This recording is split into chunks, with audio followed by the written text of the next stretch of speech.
She's in! She's out. On today's show, kitchen catastrophes, Right, we're getting close to the dish, yeah. Oh, couldn't get it to boil and it boiled over. a hostile host, You are so rude. And obnoxious. Dan called me, I think it was obnoxious, rude, very risky game to play. and juicy jobs. I used to be a burlesque dancer. Oh, those tassels. As 5 desperate diners butt heads for a stash of cash. Now it's time to drop the bomb.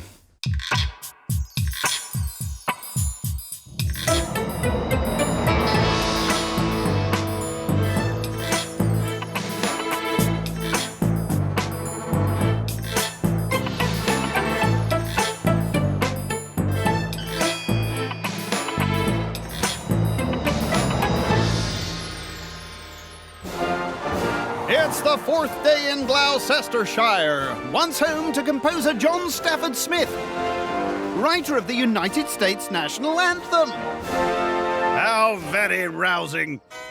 And hoping to keep his guests united and not in a state is landscape gardener Dan. Handy when your day job can provide your decor, isn't it? Like every host this week, he'll be cooking in this delightful dwelling. Once he's got himself acquainted with the appliances. That should do the trick. My intention today is to win, yeah, definitely. I hope I can get to grips with those. Any other concerns about tonight? I'm probably going to get it in the neck today anyway because of my comments already this week. You could be right. Perhaps you should have been nicer to Monday night's host, Sheree. That's her with the ears. How is it, folks? Probably a little bit overdone for me. I'd go for rare. I think Dan has played a risky game all week, to be honest, with how critical he's been. He also held court on storyteller Chloe's night. If I was going to say anything, probably the sauce is probably a little bit watery. I think what people are a bit scared to say, and I think it's a little bit bland. He has been the first to say that was watery or that didn't have any flavour. And last night, it was estate agent Mike who was on the receiving end. I would just say possibly it was playing it a little bit safe. The fact that Dan has not held back with regards to his criticism, for me, that demonstrates that he's quite a brave chap. Brave or stupid, I'm not sure. I'll just leave that there. And it wasn't just Dan's foodie fussiness that got Friday night's host Holly's attention. Dan was on fire last night. He was talking about training his partner in the kitchen, which caused a lot of hilarity around the room. Do you do most of the cooking in your house, Dan? Yes. Yeah. Oh, really? I'm trying to encourage and train cooking. Oh, train! No! Sheree was not so impressed. Dan pushed everyone's buttons last night in one form or another. You call it help, not train. It's like you train, educate, Well, there's a lot learn. of things that we can say that mean different from what we mean. So to top Mike's score of 29, Dan's got to win over a very tough crowd. I think Dan might have made a rod for his own back. And now the tables are going to turn and everyone is going to be brutally honest with him as he has been with everyone else. Right then, Dan, what's the plan? My menu says about me probably that probably a little bit chaotic, probably because there's no theme to it. It sort of goes from one place to another to another. So I think tonight I'm struggling to think of how I'm going to explain why it's a bit mixed like that. First on Dan's mixed-up menu is his starter, turkey and kale soup with a sesame fat bomb. What's a fat bomb? Ew. Is he literally going to pick up a ball of lard and throw it at my soup? Surely not. It's a lump of fat. Oh. Dan rolls his lumps of fat in sesame seeds. Doesn't look very appetising though, does it? Nope. They're going to go, well, I never thought in my life I was going to enjoy that. They're going to love it. Fingers crossed. The fat bombs will be detonated into the turkey and kale soup tonight. Turkey, normally really associate that just with Christmas, really, or occasionally in a sandwich in my son's packed lunch. Who wants cheese and pickle when you could have this, eh? And this is everyone's favourite, kale. Kale again, that's normally something I would feed my tortoise at home. Big soup fan, is he? Dan adds homemade turkey stock, spices. And everyone's favourite, chilli. Hang on, I thought kale was everyone's favourite. Well, is it everyone's favourite? It's definitely not mine. Veggie Sheree is getting a separate soup, made with a meat substitute and stock from a cube. As long as it's a nice thick soup, not watery, so that I don't feel like I'm just tasting kale squash. Ooh, what's it like? Not as nice as the other one. Unlucky Sheree. Finally, Dan knocks up a dough and puts it into a bread maker. Nothing to do. Well, there are 2 more courses, you know. Next up, the main help me out, please, Dan. Fagadella. Excuse me. Fricadella? Fricadella? Fagadella. Hey? Fricadella? Fagadella. I mean, I need to go home and look that up in the dictionary. Come on, Dan, tell us. So in Danish, they pronounce it Fagadella. Ah, I get it now. Dan's main is fagadella with roast potatoes and green beans you've never seen. Still don't know what it is, though. He will have to explain himself. So the fagadella is basically like a minced pork, finely chopped onions and seasoning. You could have just said meatballs. He chops onions and gets his pork mince out. Where's it from? So that's come from a local butcher's in Stroud. Cotswold, fresh pork. It's from a supermarket, isn't it? Could be. Cheeky. He mushes into balls and fries one as a test. Not bad. Glad to hear it. The rest will be cooked later. Sheree's getting meatless balls made with mushrooms, garlic, onions and a meat substitute. I hope there's a lot of flavour packed into that because it sounds simple. Sheree will love this. Sheree will. Sheree might not. Dan fries Sheree's veggie balls to reheat later. On to his green beans you've never seen. So does that mean that there isn't green beans? No, there is. I hope I can see them. They're wearing jackets and coats. That would be silly. Hang on, those are beans, I've seen them. These are the beans you've never seen. That's probably why you didn't recognise them. Oh. There you go, they're hiding again. OK, what's with the name? It doesn't sound very exciting when you say green beans, avocados and spring onions. Well, no, it doesn't. He mushes them together to mix with the beans later. Just put the cling film down to get the air out of that, otherwise you get it brown. You don't want brown beans you've never seen, do you? I don't think that's going to get me any points. Not sure your green ones will either. Last up, dessert. Chocolate cake with Cotswold ice cream. Chocolate cake, delicious. I'm a rubbish baker, so if he pulls off a good chocolate cake, then fair play. Making a cake or making a mistake, who knows? I'd aim for the cake if I were you. OK, this is a bit like the cement mix a bit, because you just have to mix the dry ingredients before the wet. Good start. Cakes are not my thing, so... Right, wet stuff meet dry stuff. Doesn't look very appetising, does it? I've seen better. Nothing I'd want to eat, anyway. And it's into the oven to bake. Hey, anything chocolate's fine with me. How they doing? Yep, done. He finishes by layering them up with cream cheese icing. Oh, we're cementing that back in there. You're not laying a patio. I told you cakes weren't my thing. He finishes by troweling on yet more cream. And? Not quite what I'm looking for. What's up? Don't think it was in the oven long enough. It's a bit late now. We can cut it thinly and put more ice cream on it. Should be all right. Good plan. Let's make sure your ice cream's up to scratch then. It would be really a bit disappointing if he's bought it and not made it. Oh, he's making it all right. Well, his machine is anyway. There's only one problem. If I eat ice cream, that is torture for a Chloe. My teeth hurt. Looks like that's ready. That's damn good. And that's the prep done. Well, I prepared my food as much as I can, and now it's time for me to go and prepare to face my guests. Jolly good. What is tonight's dress code anyway? Yeah, so great British summertime. Well, I'll leave the sombrero at home. I would have assumed that British summertime was, you know, ladies in pretty dresses and strawberries and cream. Not a Hawaiian shirt then. Well, it's time to face my fears. It's only a dinner party. First in and making a splash, it's Sheree. Thank you very much. Look How at you you. doing? I think that's taking it one step too far. Well, this is what I do in my British summertime. You might need it for the drink that you're going to spill down yourself. no? Probably. Next to enter centre court, She's in. She's out. it's Holly. Hawaiian, own personal paddling pool. Loving it. Yeah. I'm thinking more of a cat toilet or something. Dan has been ruder than I expected considering he's the host and should be being very nice to his guests. Dan went for the Hawaiian. I think Sheree won, though. I mean, she came as a walking paddling pool. I mean, genius. And riding on the crest of a wave, it's the one to beat, Mike. Loving it, loving it. Right, we get some typical English summer drinks. Got gin. I'll have the gin, if that's all right. Yeah, no problem. Oh, you're a gent. Thanks very much. Finally, It's Chloe. Classic British optimism. Good evening. I've come prepared for absolutely everything. So, Chloe, I feel like you've been looking forward to this evening. Oh, just a little bit. Sounds like you've got an agenda. You set the standard, dear. Now you've got to live up to it. I think I deserve what I get probably tonight, and I think actually I'm just going to relax and take it off there. Above all else, I think I'm really looking forward to actually sharing this evening with you. I'm a little bit apprehensive. Is that why you haven't offered Chloe a drink yet? Oh! You are so rude and obnoxious. Dan, what I felt was out of nowhere, called me, I think it was obnoxious, rude. But the fact that it's his night hosting, very risky game to play. Let's have a good evening. Absolutely. Cheers. Your very good health. Cheers! Coming up, a peeved poet. Shall I compare thee to a summer's day?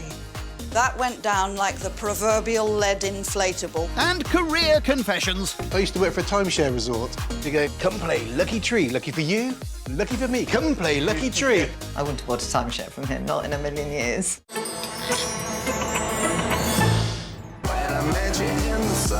It's the fourth night in Gloucestershire and the turn of landscape gardener come king of critique Dan, who's hoping to grab the grand by hosting in this luxurious Cotswold crib.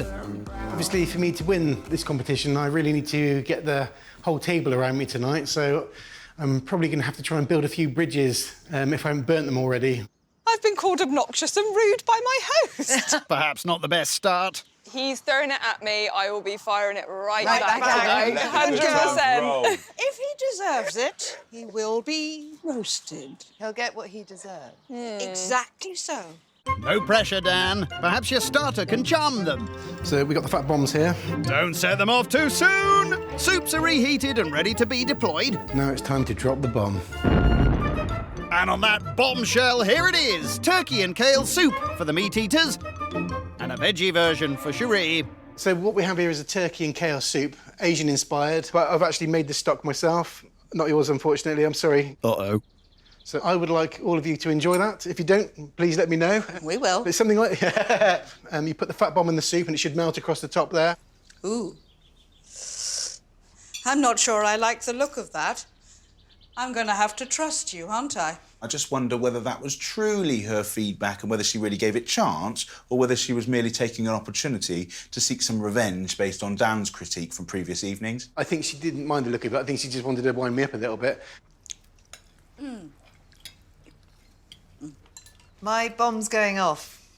It is, definitely. The fat bombs was just fat, but actually it was delicious. Honestly, when I read the words fat bomb, I thought you were talking about me. So I must admit, I cheated about one thing on here. So the bread is homemade, but I use a machine to knead it for me. I actually make a lot of bread at home, but I do it by hand. So I've got to disagree on that one. I don't care whether Dan used a bread maker or a steamroller. He baked bread for us and it came out beautifully. There's a first. Chloe sticking up for Dan. I can't actually believe that Dan claimed he made his own bread and then fessed up that it was put in a bread maker. If she's got enough time to make bread by hand all the time, cool. But I haven't really. How is it for a vegetarian option? You didn't make the stock for mine. No. So what was the reasoning behind that? Basically time, I'll be honest with you. Maybe that's something that you might want to try in the future? I think probably on hindsight, if I could, I probably should. That's where most of the flavour is. So actually, I don't know how much of that flavour he can really take ownership of. But would you not question that this is perhaps more of a broth than a soup? I think Sheree has started to increase her level of critique. Just a bit. Oh, it's a very good start. Be proud of yourself. OK, thank you. The first course, that soup or broth, was spot on, delicious. If that was my starter, I'd have been really, really proud. And food's not the only thing Dan's got to be proud of. One of my first jobs is now outlawed. And I might ask you to try and guess, someone who'd not long left school and went abroad, what sort of job do people do that annoys people? Pyramid selling. You went to Egypt. Unfortunately for you, you might not remember that it was actually a job. because it actually got banned, I think, about 10 years ago by the EU. I used to work for a timeshare resort. Oh, timeshare, of course. Yeah, yeah. Oh, wow. Yes, I'm very aware that I'm the youngest around the table. Thank you for pointing that out. Yes, I know what a timeshare is. We used to stack all our cards in the trees and get people to come and pick themselves. You go, lucky tree, come play, lucky tree. Lucky for you, lucky for me, come play, lucky tree. And we got more people going to pick up stuff than anybody, to be honest with you. I wouldn't have bought a timeshare from him, not in a million years. Never. I used to be a burlesque dancer. Oh, my goodness. Tell us more. Fabulous. You would have been amazing. Thank you. I think I probably got a bit of a better reaction with my ex-dancer experience than Dan did with his timeshare. I think I stole his thunder a little bit there. Oh, those tassels. Moving on. My starter, I think it actually went better than I thought it was going to go. My feeling is that everyone pretty much enjoyed that. Great. On to the main then. He fries his meatballs and mixes his avocado mush with his beans to create... Green beans you've never seen. They may not want to see him again after. Never mind the beans. I'd keep an eye on your sauce, Dan. Right, we're getting close to Dad! finishing, yeah. Oh, bloody hell. Turn my back. Hopefully it's not a problem that they've been waiting a little while. Yeah, I'd get a move on, though, if I were you. How are your roasties doing? Steady. It's a good save. Onto the plate they go, along with the veg. Oh, one of those spuds looks a bit charred. Yeah, good idea. That sauce will disguise it. I know my guests have been waiting a bit too long, but now it's time to show them what this is all about. Et voila! 45 minutes later, it's Dan's main. Danish meatballs for the meat eaters and meatless balls for Sheree, served with roast potatoes, red cabbage and green beans you've never seen. My apologies, everyone, for keeping you waiting. Please enjoy. Brilliant, thank you. What sort of kept that weight up? Like, what was it for you that maybe slowed it down a bit? As you can see, there's quite a few hot components to the meal. Good things come to those who wait, and I'm not sure it was quite good enough to reflect the wait. My potatoes are pretty black. When I make roast potatoes at home, they're a hell of a lot better than that, to be honest with you. I'd say legendary. These are okay. They were cremated. They were absolutely cremated. He made it very clear tonight those roast potatoes were his babies, and they didn't go to plan. If you say, I'm brilliant at roast potatoes, your roast potatoes are going to fail. And they did tonight. Just didn't come out how they should do. The flavour wasn't there, nor the texture. Meatballs are seriously salty. Yes, I would have to agree with you there. OK, you had an accident with the salt cellar. But, I mean, the layout of this is agricultural. The food looked plopped on. Agricultural. She does come out with some good one-liners. Talk me through the beans again. Green beans, avocado. And spring onions. Well, I think that's rather good. The thing with the green beans was I wanted to introduce you to something maybe you never even tried before. The green beans you've never seen, they're actually these green sticks in a pale green mush. I would put it into the category of being unremarkable. The meal didn't go quite to plan, but I still think I'm in with a chance of winning. Time to get your night back on track. I brought what I hope will be a little cultural treat. There is nothing more British than William Shakespeare. Or maybe not. I'm going to read you the Summertime Sonnet. Shall I compare thee to a summer's day? Thou art more lovely and more temperate. Rough winds do shake the darling buds of May, and summer's lease hath all too short a date. His face when Chloe started reading from that book, he wasn't happy. And this gives life to thee. Thank you. Oh, well, I just thought I'd Yeah, well, thank you. up the cultural content. I wish I'd never thought of doing that sonnet. That went down like the proverbial lead inflatable. Their faces. Oh, Chloe and the storytelling. But it was Dan's night. I don't mind the sonnet, but I suppose... No, and I appreciate her thought, actually. I think she's really tried to make an effort tonight, Chloe. Time for that underdone cake. I'm not quite happy with it. I wanted it to be a bit lighter than that, so I'm going to try and cover that up. Didn't quite go to plan. It's a little bit too sticky, probably. Never mind. Maybe your ice cream can help disguise it. I'm hoping my dessert will give me the points I'm after. The final course of the night is chocolate cake with Cotswold ice cream. So please, tuck in. Thank you. I love chocolate, and this is a delicious chocolate cake. Thank you very much. If there were more of it, I'd eat that too. There is more. Happy days. I would definitely have seconds. Yeah, I would. You've hit it with the not too sweet. That's great. Unfortunately, eating ice cream is a torment for me. This is hurting me. Do you have an ice cream maker?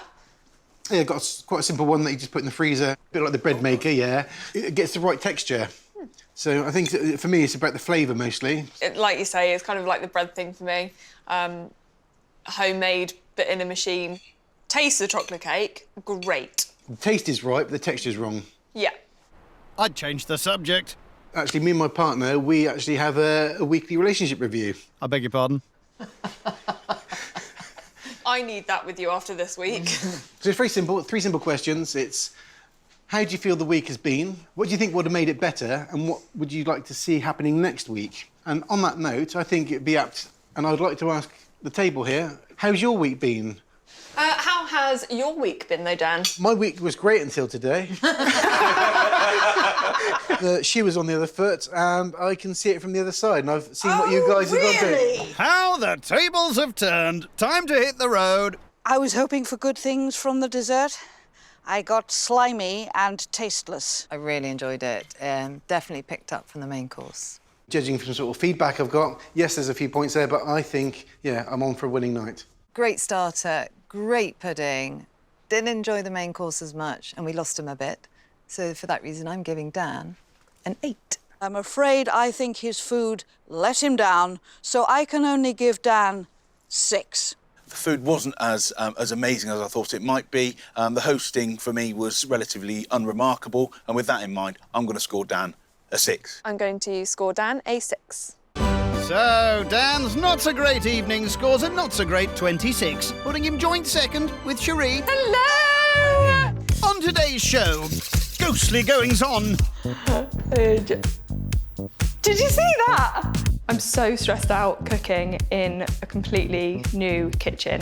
Nonsensical noises. I think she likes to entertain us. And costume cop-outs. I did have quite a grand sort of headdress of a dragon.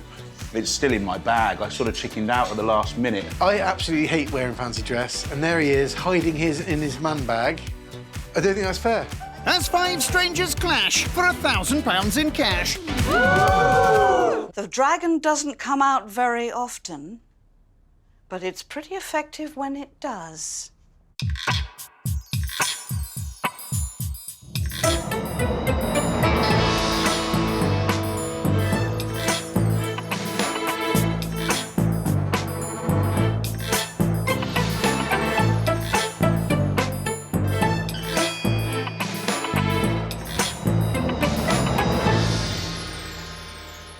This week we're in Gloucestershire, home to Gloucester Cathedral, and its massive window is one of the biggest in the world and the size of a tennis court. Smashing! Sorry! I do my hair. And hoping to rally some success this week is our first host, Sheree.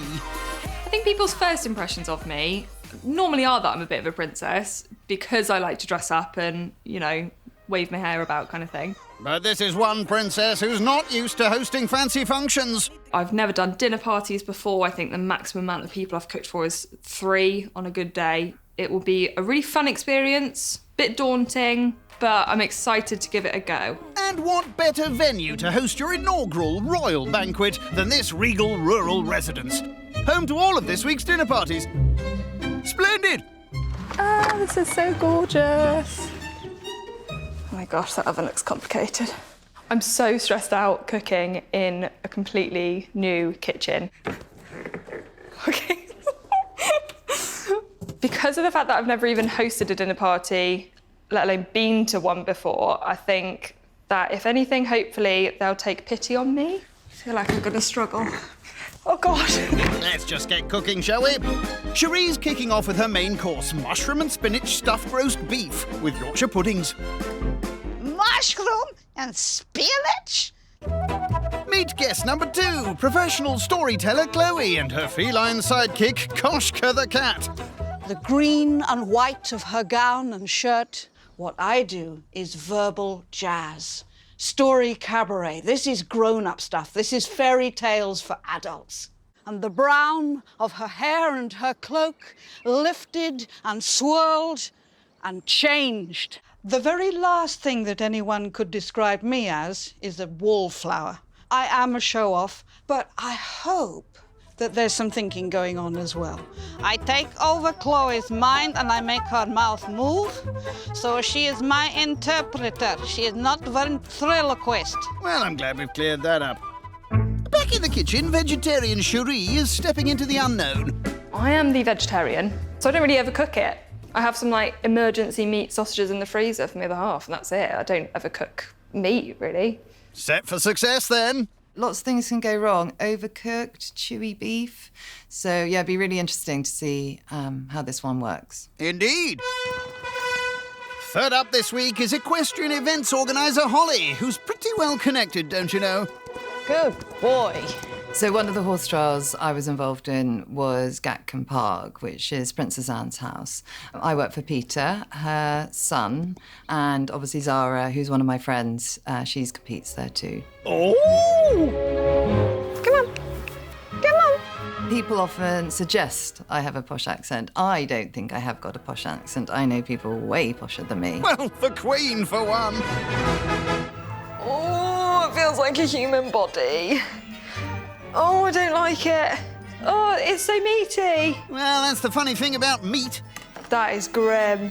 How the elder people do that. Sheree stuffs the meaty beef with a mushroom and spinach mix. I'm starting to regret this. You can do it. Beef neatly bound, it'll be roasted later. On to the Yorkshire puddings. I'm not sure it's something I would serve, but hey, it sounds great. Fourth up is estate agent and family man Mike. I'm very much somebody who likes to be around other people. I struggle to sit down for very long. I like to be out and about. So I suppose in terms of how that looks as a personality, I don't know. What do you think? A fidget? My ideal dinner party is the sort where I could take my own pair of slippers and really feel at home there. Oh, please don't do that. Back with Sheree, who's expertly whipped up a Yorkshire pud batter, but now needs to master the high-tech oven. You can shout open and it does stuff. Open. Yeah, I'm not sure it's that high-tech. Open the door. It definitely says that somewhere. It definitely doesn't. Still getting the knack of those pesky doors, eh?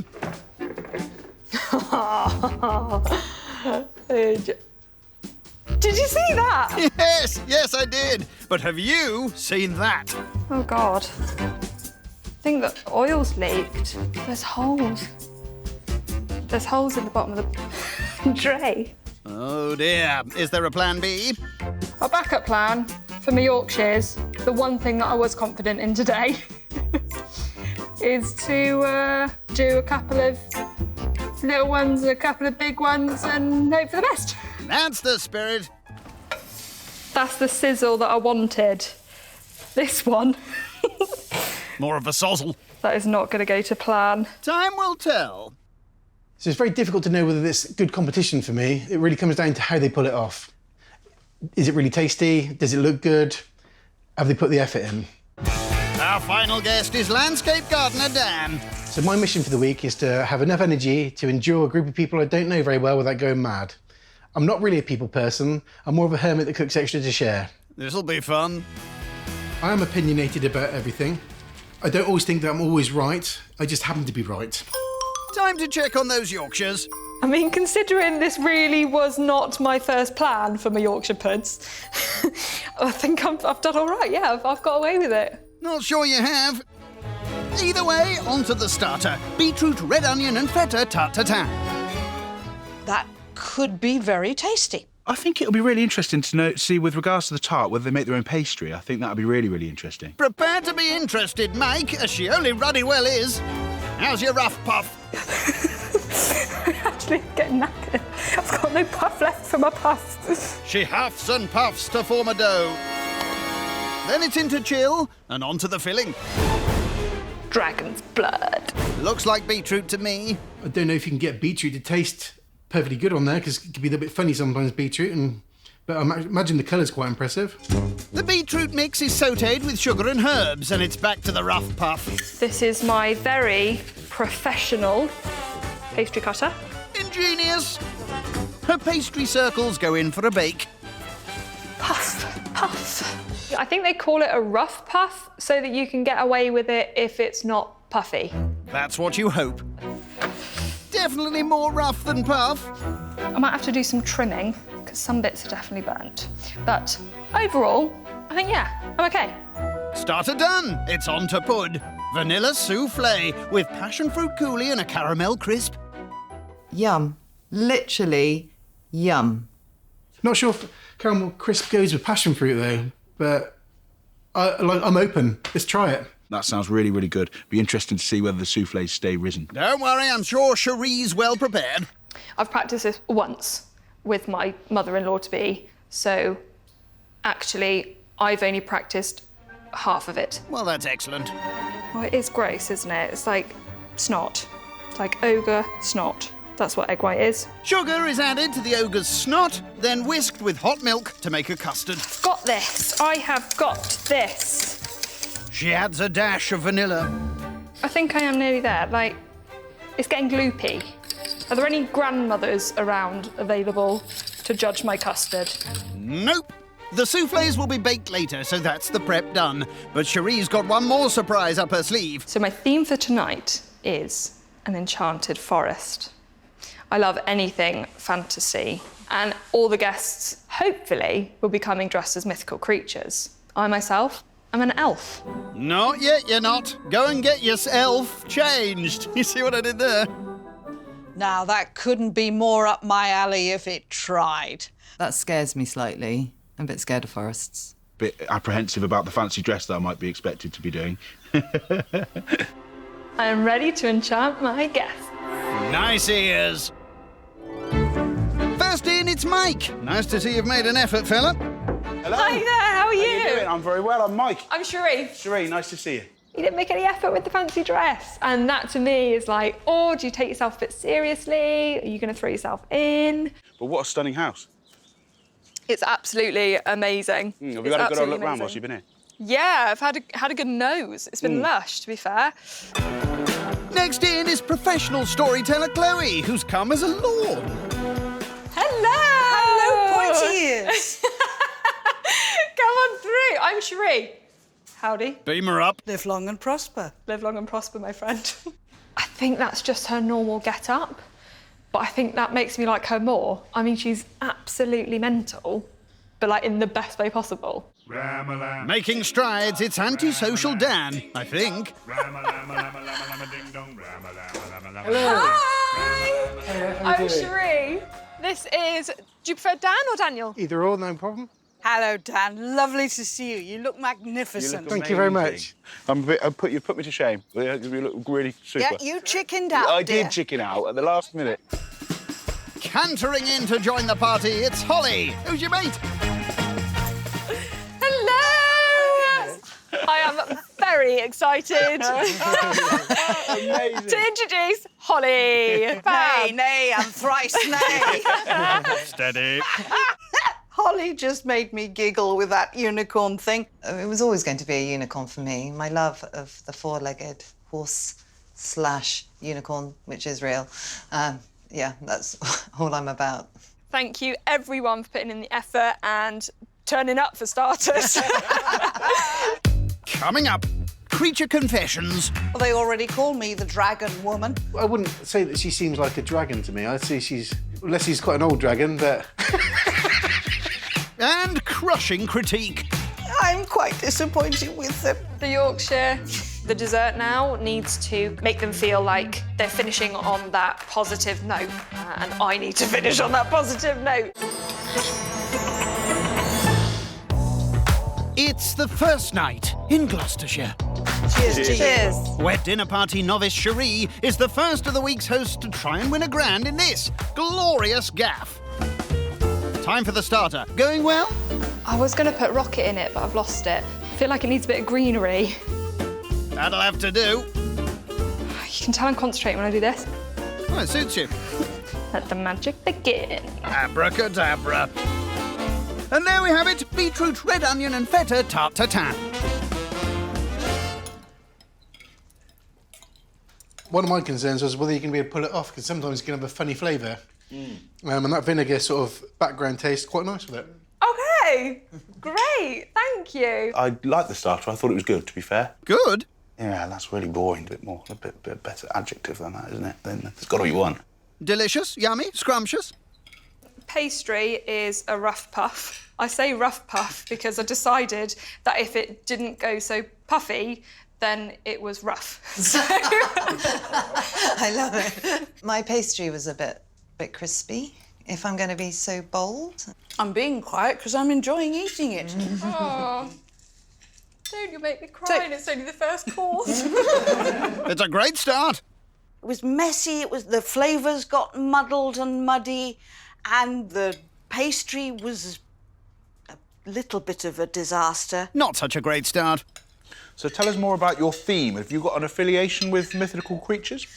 So I love anything fantasy. If I had that sort of magic carpet that could take me away somewhere, it would be anywhere that is not Earth. Our host, Sheree, she's really, really good as a host. The host for the evening, quite nice, likeable. The host? Don't you remember her name? Go on, have a guess. No, I've got no idea. Unacceptable, Dan. What would you be if you were any mythical creature? Well, they already call me the Dragon Woman. Why do they call you the Dragon Woman? With this voice and my attitude. The dragon doesn't come out very often, but it's pretty effective when it does. Scary. Hey. Chloe definitely hit the nail on the head, I think, with her mythical creature being a dragon, but at least she said it and not me. I wouldn't say that she seems like a dragon to me. I'd say she's, well, unless she's quite an old dragon, but... Dan? What about you, Dan? What would you be? If it's mythical, probably a magician, probably, no, like Great. a warlock or something like that. It was Yeah. probably some way you can control and bend the universe and make things happen from your own thoughts. I love that. Dan's a bit of a dark horse to some extent, because he was very up for the dressing up, and I felt like he did talk very seriously about his mythical creature, which I 100% respect. What about you, Mike? Would you say, is the male of a mermaid a merman? Great choice. Why? Well, it's quite nice under there, isn't it? We don't spend enough time under there anyway, do we? Under there? No, under the sea. Merman or merman? Merman? Merman. I would say merman. Noted. Well, we have a tortoise at home, and the breed is a Herman tortoise, and his name is actually Herman. So I just had that in my head, and I was just sort of thinking Herman, merman, it just seemed to make sense at the time. Perfectly understandable. Thanks for explaining. Everyone seemed very happy with it, so I feel like either at least someone's lying, I'm saying nothing. or it genuinely went okay. Roast beef time. Definitely over. Ah, how about those Yorkies? Oh, Steady, steady. Oopsie. oh no.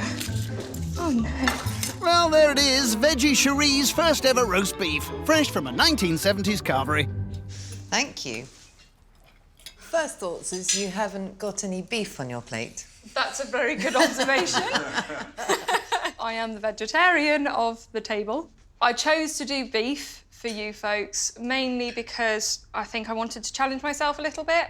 It's very brave to cook beef if you're a vegetarian. I thought it was absolutely extraordinary that a vegetarian would cook meat. I don't think I've ever experienced that before.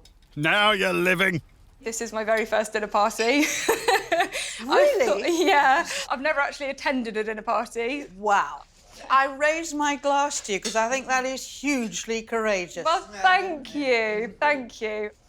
How is it, folks? Probably a little bit overdone for me. I'd go for rare, more medium rare beef. I think I agree with Dan, but your vegetables, I love your carrots. They are divine.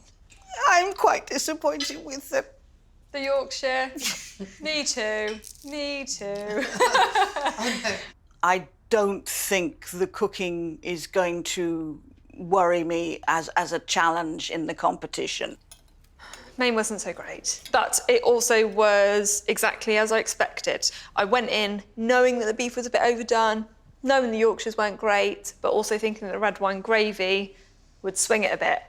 And I think, from their reactions, that's sort of what happened. Yeah, sort of.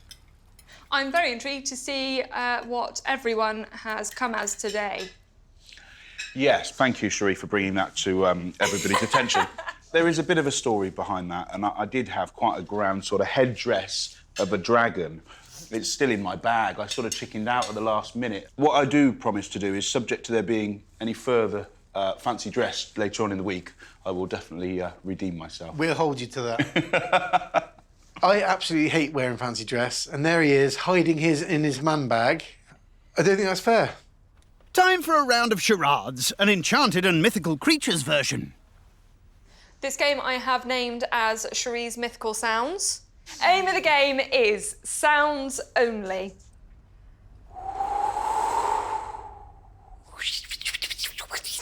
Pingu in a chimney. Big knickers on a washing line. Little people. She is a natural performer, and I think she likes to entertain us. I'm not afraid of making a prat of myself. You know, I've done it for more than 20 years. Is it the noise of the wind through the forest? Yes! Oh, well done! Because you guessed it, that means you're next, my friend. Eating, nibbling. What about if you were searching for something to eat in the forest? Oh, snuffling. What would you be doing? You'd be... Foraging! Yes, Yeah! exactly that. Well done. The game wasn't really what it said it was. It's supposed to be animals and forest, and it was things and doing, which is very difficult because most things don't have a noise to them, do they? If I was to have to do it again, actually, I don't think I'd do it any differently, but I'm not sure it would have been any better. He could have gone, woo, mmm, mmm. You know, the sounds of anticipation of something good to eat. They can't all be pros like you, Chloe. The dessert now needs to come in and just take over and make them feel like, you know, they're finishing on that positive note. And I need to finish on that positive note. To make her tricky soufflés, Sheree adds egg whites to her custard. Like the level of concentration in my brain, I can't even look up. Go on, I dare you. This is just... Looking good so far. Would you rise? I'm going to conjure up all my elves and my gnomes, and they're going to whisper away to me and tell me when my soufflé is rising and hope for the best. Ooh. Magic fairies could not have done any better. I'm so happy. Time for a bit of magic. And there we are. Vanilla soufflé with passion fruit coulis, a caramel crisp, and a little bit of fairy dust. It's just lovely and light. Good. I'm glad that it's light. That was my main objective. How's the flavour side of things? I'm not really getting vanilla. More vanilla. I don't think I've ever had a soufflé before. Not sure I really love them, but I like custard. It's a bit like a custard. Yeah. More importantly, what do you think of the fairy dust? Well, my dear, as I've said all my life, it don't mean a thing if it ain't got that bling. Time to hit the road. I'm afraid the dessert failed, as far as I was concerned. There was no flavour. I'm not quite sure what it was on the top, but it tasted nice. It was sweet, it was sugar, so it was what it was, really. I feel a bit buzzing right now. I think food-wise, I couldn't have done much better. Everything overall, I'm happy, yeah. I'm scoring Sheree 6. Tonight, I'm giving Sheree a 7. Tonight, I'm going to give Sheree a 7. So tonight, I'm giving Charisse a 6. What's her name? Really, what is her name? Sheree's magical evening has ended not so happily ever after, with a very average 26 out of 40. Hey, Ollie. On today's show, nobbled nuts. I think we're all going to be eating mess rather than eaten mess. Pretend pets. This is Kushka. She is a Russian blue. I mean, seriously, it's a fluffy cat with her hand up its backside. And a distraught diner. It is very spicy, so please don't be offended if I don't manage to finish it. I won't be a bit offended. It just blew my head off, and the flatbread, I think I could have frisbeed it. As 5 culinarians compete for a cloche of cash. I want prawns!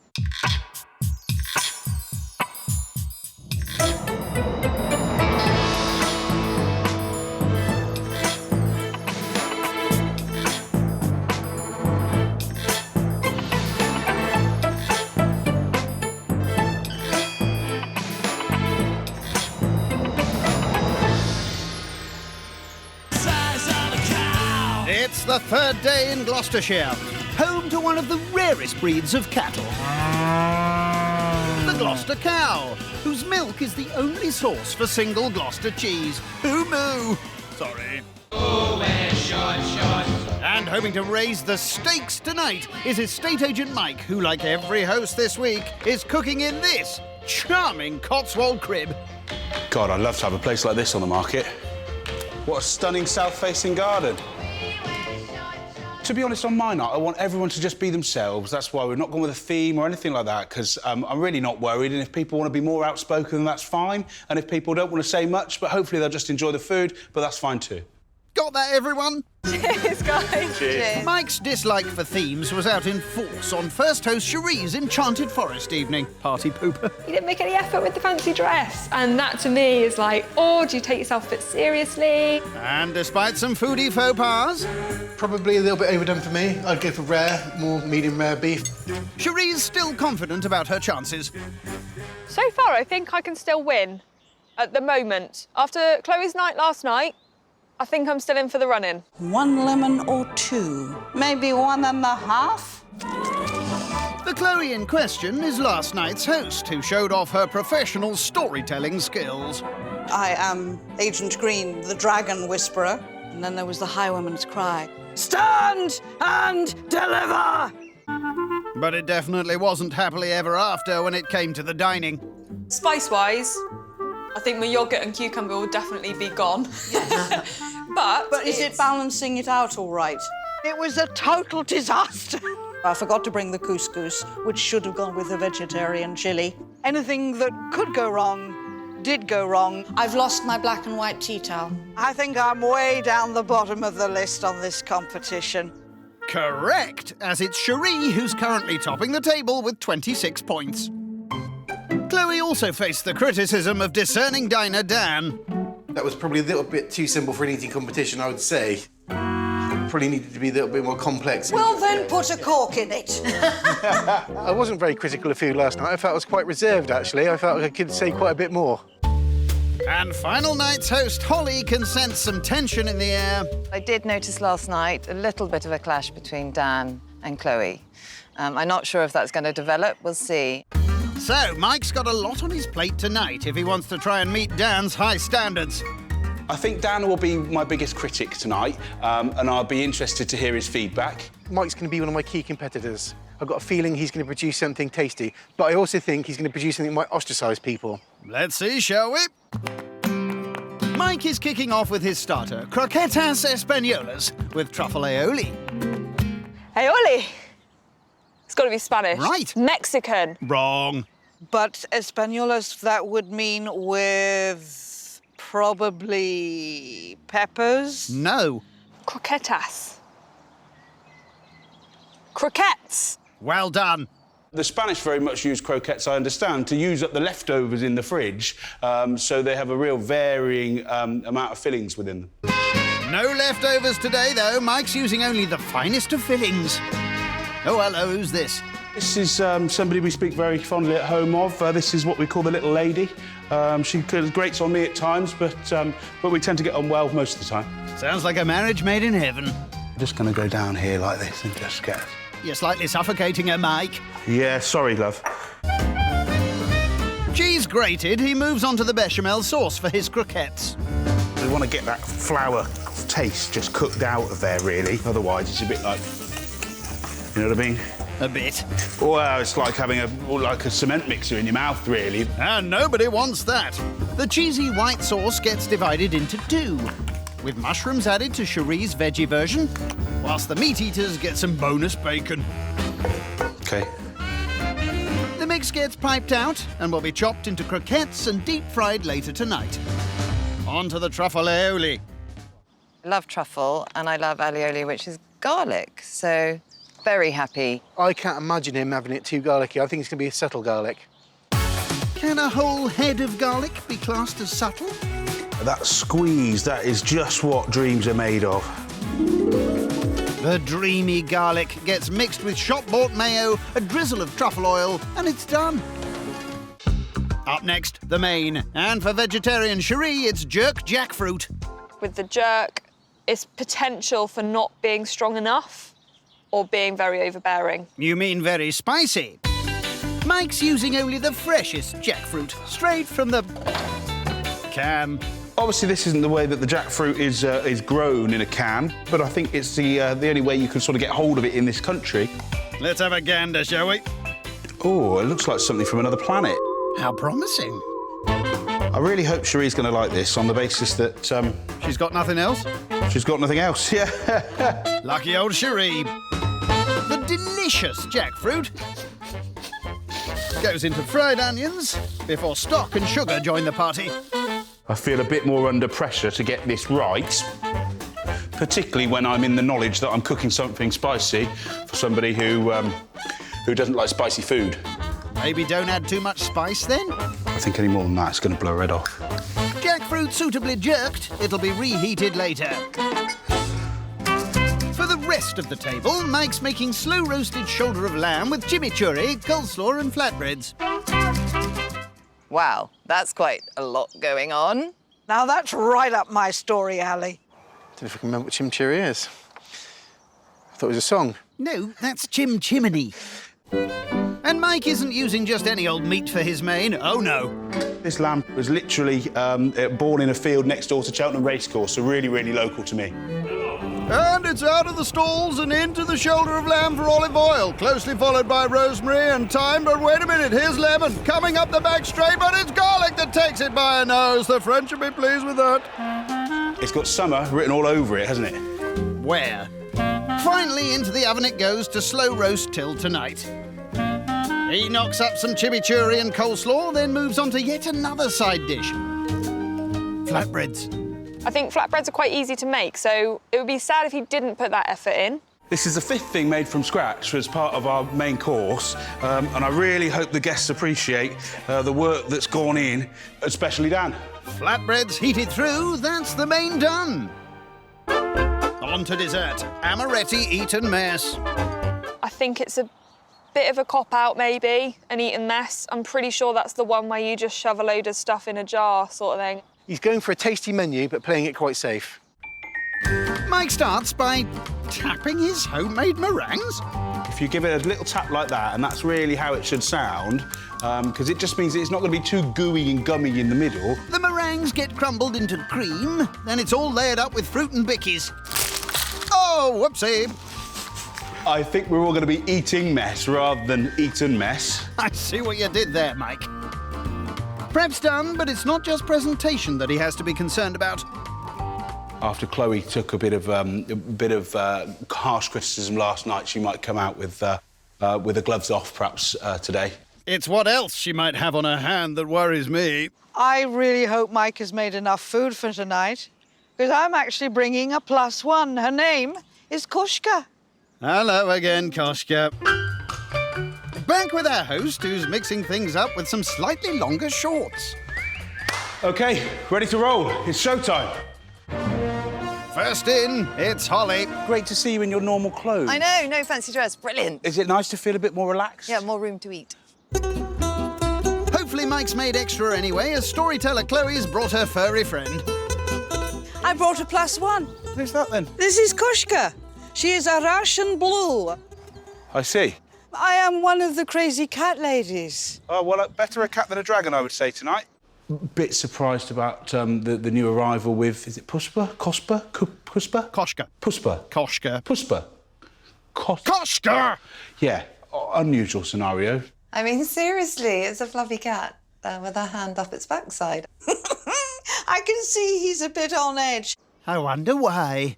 Why are you scratching? Stop it. I'm not sure what else to say, really, but I think I'm going to just have a bit of a beer, if that's all right. Yeah, let's say cheers. Yeah. Next to arrive is Monday's host and the one to beat, Sheree. So, it would appear we've got an additional guest tonight. Where is his Prosecco? She is sharing mine. I apologise, one should not assume one's gender. You haven't got any prawns, have you? I don't have any prawns, I'm afraid. I want prawns! I don't really know how to deal with it, and I keep calling the cat a him, and she gets quite upset. Chloe or the cat? Last to be introduced to the group's new feline friend is ultra-discerning Dan. This is Kushka. Hi, Kushka. Is she going to sit on my lap later on, or...? I don't think anybody's going to sit on your lap anytime soon. Oh, that's a bit mean, isn't it? I'm sensing some tension. Interesting that such an early stage of the night that Dan and Chloe have come to blows again. I look forward to hearing your critique. Yeah. Well, he will definitely have a critique. Cheers. Mike. Cheers! Coming up, catty comments. She has no concept of rules. I wonder where she gets that from. Why did Chloe bring the cat today? Maybe was that to defend herself? And Nancy artists. I'm probably going to get it in the neck after this. I'm just getting my revenge in advance. I need some assistance. I'm a princess, not a painter. It's the third night in Gloucestershire, where estate agent Mike is hoping to secure the grand prize by throwing an easygoing evening in this elegant establishment. It's very much come as you are, be comfortable, be relaxed and just chill. But whilst his guests may be relaxing, in the kitchen the pressure's on for his cheesy croquettes. I'm very concerned that it might all disintegrate and I'll be bringing it all out with a sieve. So fingers firmly crossed it works out for me tonight. Time for the moment of truth. Oh, looking good. All right, let's do this. They're plonked onto some posh platters and the starter's ready. Croquetas españolas with a very garlicky truffle aioli. Bon appetit. Thank you. When am I moving in? Well, it's a good thing I love garlic. Yeah, well, This is... Yeah. This, Full of it. yeah, this has got a whole roasted garlic. They were crispy, they were light, there was lovely ham in them. I did get the garlic and it went beautifully with the croquettes. I think you pulled off the croquettes quite well, because obviously my experience of cooking these ones is that they fall apart and melt across the sort of fryer. That's exactly what I was worried about. So I think it's a little bit risky doing that. I think that was almost a compliment. He's kept it a little bit safe on what he's doing in terms of food. But realistically, his theme for tonight is really, I think, about having a relaxed dinner party, and I think he's getting there. I think that's the nearest to praise you're going to get from Dan. So I actually tried my first banana when I was 22. Fun fact. And I just wondered whether there was anything that you guys feel that that you'd like to try that you haven't.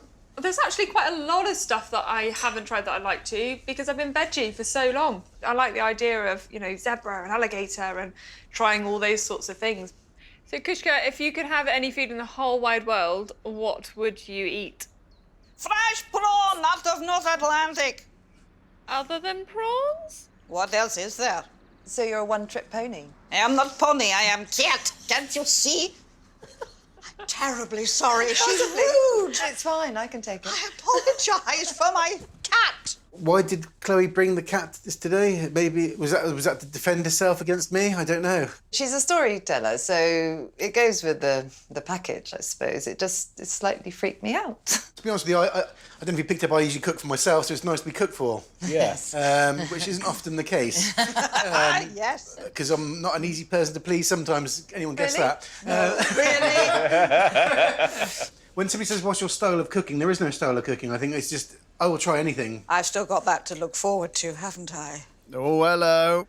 Dan's definitely running a risky game. He's not had his night yet, so he needs to be very careful how much he's rubbing people up the wrong way. Do you do most of the cooking in your house, Dan? Probably 99.9% of it, yes. Yeah. Oh, really? I'm trying to encourage and train cooking. Oh, train! No. What would you call it when you're trying to help someone? Not, you call it help, not train. That's like you train, educate, Well, there's a lot learn. of things that we can say that mean different from what we mean. That might be your life experience, because for me, it's to help training people. Some people in the group didn't like the word train your partner. I think some of Dan's wording of stuff definitely needs some working on. Really, really pleased with the feedback. I was expecting at least some negative comments and I didn't receive any, so I'm really buzzing about that. Splendid! On with the main. Mike pulls apart his slow-roasted shoulder of lamb It's definitely cooked all the way through. before plating up spice-phobic Sheree's veggie option. It's jerk, which obviously is typically quite spicy, so I've tried to tone it down a bit today. And It is a bit spicy. I've never tried jackfruit before. I've never cooked with it either. Not sure I would again. it's a bit late now. The dish is finished by reheating his flatbreads and serving up spuds. I've given this main dish my all today, and hopefully it's enough to win everyone over. And blow their heads off. Mike's main is jerk jackfruit for Sheree and slow-roasted lamb for the meat eaters with garlic potatoes, chimichurri, coleslaw and flatbreads. Please, please enjoy. Let's just get stuck in. Thank you. Thank you. What do you think? It's all right, mate. You're such a hard crowd. Come on, tell me. Really like the bread. Thanks. I'll try and think of some criticisms in a bit, right? Okay. High praise indeed from Dan. There is so much going on, so much work. Well done. We have got good flavour, but it is very spicy, Spice. so please don't be offended if I don't manage I to won't finish be it. a bit offended. Yeah, I think The that's only fair. other sort of negative, possibly the bread a little bit over. Yep. The spice level, it just blew my head off. And the flatbread, I think I could have frisbeed it across the lawn at some point. Oh, you should have done that. I would just say possibly it was playing it a little bit safe. But there were 6 different things made from scratch. Yep. Mike played it safe with sort of the coleslaw, the chimichurri, the potatoes, but obviously he pulled off the bread. Well, 1 out of 4 ain't bad. I mean, Mike took it in his stride. I think he was expecting it a bit from Dan. Actually, most of the things he said were really very positive, so I'll really take that as a big tick. Wait a minute, we have one more opinion. Oh, must we? Oh, ow! Go on my fingers! She likes it. Oh, well, that's a good thing. No feeding pets at the table, please. She has no concept of rules. I wonder where she gets that from. I'll be absolutely frank, I would not normally choose to sit opposite Dan. But we're grown-ups, we'll deal with it. I can't believe that she's been allowed to bring a cat, which sits on the table and eats. I think it'd be fair if I could bring a dog to play with Chloe's cat. You hear that, Koshka? Don't look at me like that. Prior to selling houses, I went to art school, and I thought it might be quite nice if we did an activity which had a little bit of that involved. Paintbrushes at the ready, everyone. It's portrait time. Each arty duo has to draw their partner, with Sheree paired with Holly and Dan paired with Chloe. This could get interesting. I absolutely apologise right now for what is about to happen. Let's get going. I'm probably going to get it in the neck after this. I'm just getting my revenge in advance. Uh-oh. We're having a bit of fun anyway, me and Chloe. I think there's a bit of banter going on there. She finds me a little bit abrasive, I think. I need some assistance. I'm a princess, not a painter. I mean, seriously. Pull yourself together, Holly. I thought it was a really good laugh, you know? I think maybe some more than others took it a bit too seriously. I can't think who you mean. I was trying to get the suntan. Just looks like I've smeared a strawberry across your mush. 3, 2, 1. Time's up. This is what I think of you. Oh. Oh, what's happening with my hair, sorry? With the flyaway hair. I can't draw a stick man, but to be honest, it was pretty good fun. Princess! I've even got a pink tiara. This is the man in the fancy dress shirt. Looks a bit like a self-portrait. This is called the Roasted Dan. Ouch. Yeah, that's me. So Dan was being his normal, naughty, cheeky self and drew Chloe as a fire-breathing dragon. It's so mean, but so funny. I suppose I'm not used to being lampooned, but it was very funny. I think that inner dragon of Chloe is going to be roasting me tomorrow. Oh, good heavens, let's not go there. Dessert time, and Pud's already prepared. So, with one final flourish, it's good to go. Well, let's hope this doesn't get too messy. The final course of the night is amaretti Eton mess. I really hope you enjoy it. Thank you. Thank you. What do you think of dessert then, folks? I've just found the meringue and it's delicious, thank you. I was expecting maybe a sort of chewy meringue, but I quite like that one. It's light. Am I right in thinking that you at least made the meringue? I did make the meringue. OK. Perhaps not enough of the meringue. Pud somewhat of a success, Mike's got one last party trick up his sleeve. If you give me 5 yes or no questions that I can only answer yes or no, then I could hopefully guess your middle name based on that. Pick me, pick me. Has your middle name got 3 syllables? Yes. Does it begin with a vowel? Yes. Oh, that's interesting, because I was thinking it might be Alexandra. Close. Annabelle. Annabelle! Oh, of course. Sorry. Home time. You too, Koshka. Mike's little party trick was a nice idea, but actually didn't quite work. It was a little bit rubbish. Dessert, eat a mess. Bit critical, the gang on the meringue, but I quite enjoyed it. I would like to think that it would be a 7 or an 8 out of 10. Any more than that, I'd be over the moon. His starter blew me away. Brilliant. The rest, it started going downhill a little bit. However, the hosting did bring it up again. So overall, I'm going to give Mike a 6. Good food, a few little things to work on the main course for me. So for that reason, I'm going to give him an 8. I think he played a little bit safe, but tonight I am going to give Mike a 7. Tonight, I give Mike 8. So, Mike's easygoing evening scores a very satisfactory 29, easing him into the lead. Stand and deliver! On today's show, fairy tale fashions. You, of course, are a natural princess. Thank you. I love being a princess. She's trying to out-princess me. Freaky felines. The cat sang away and sang away. Well, you are very stupid sometimes. Thank you very much, Koshka. And foodie feuds. And I think what people are a bit scared to say, and I think it's a little bit bland. I feel like I could probably say a little bit more, maybe. I think you've said plenty. The thing I like about Dan is he very often says what everybody else is thinking. As 5 hosts cook nosh for a cloche full of dosh. Woo!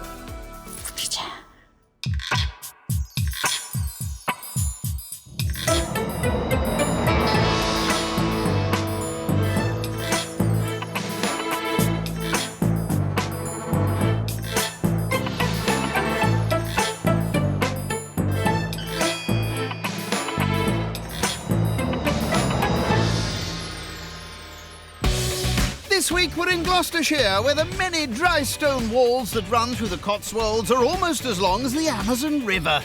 Less chance of piranhas here, though. And hoping her night will go swimmingly is... Yeah, hang on a minute.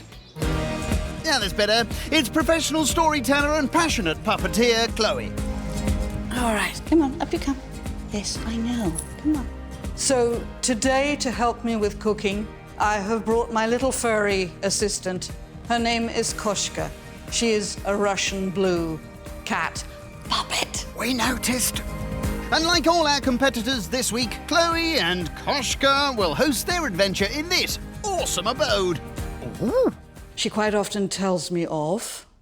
And, yes, you do. Yes, you... Well, you are very stupid sometime. Thank you very much, Koshka.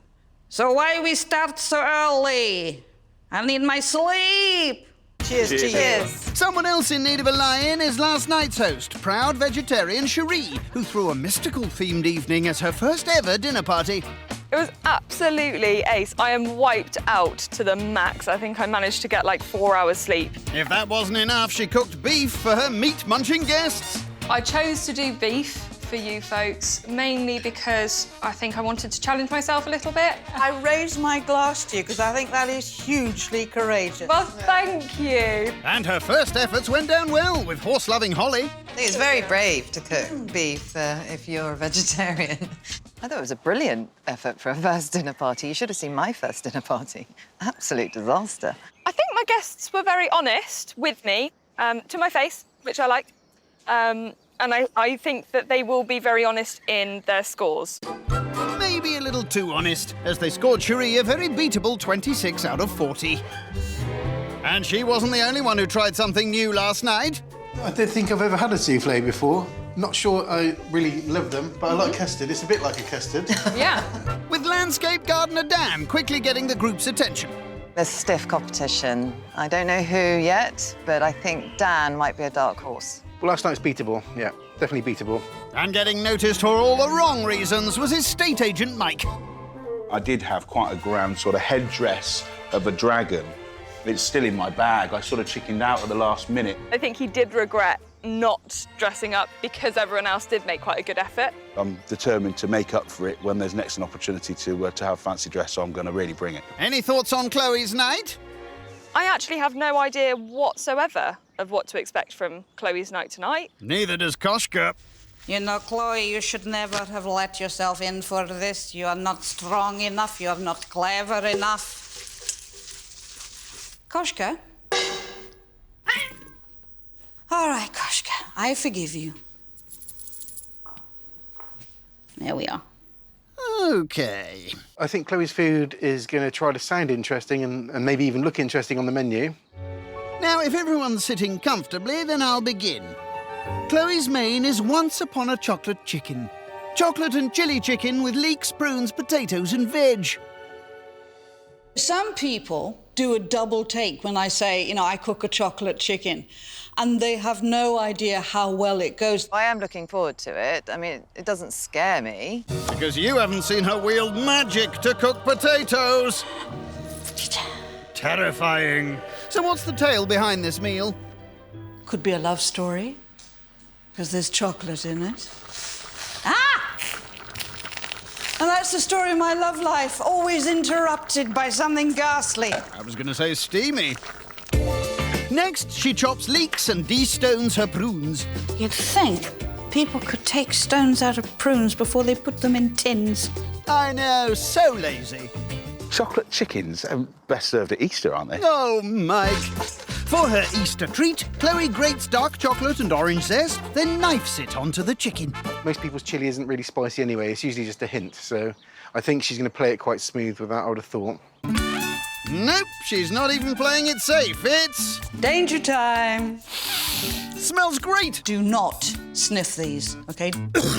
Too late! Chili sprinkled, honey drizzled and garlic inserted. The chicken will be cooked tonight. I do not like kitchen wrap. It ends up wrapping me. I hope they like this chicken. Chloe's cooked them for their tea. Thank you. And for veggie, Sheree? Dragonfire chocolate chili. Wow. Chloe uses leeks, chocolate, chili and potatoes from the main as the base of the dish. The ingredient that no one will expect. Homemade maracas. Cumin seeds. Oh, right, so close. That's good to go. She'll reheat the chili tonight. On to the starter. Little red salad, a.k.a. a fig, ham and mozzarella salad. It might be at least some other ingredients other than lettuce, fig, mozzarella. How about 3 whole slices of tomato? Step 2, add a fig. I think controversial figs. I like figs. I'm not sure boys like figs. Not sure why I'm saying that, but I'm saying that. Bit weird.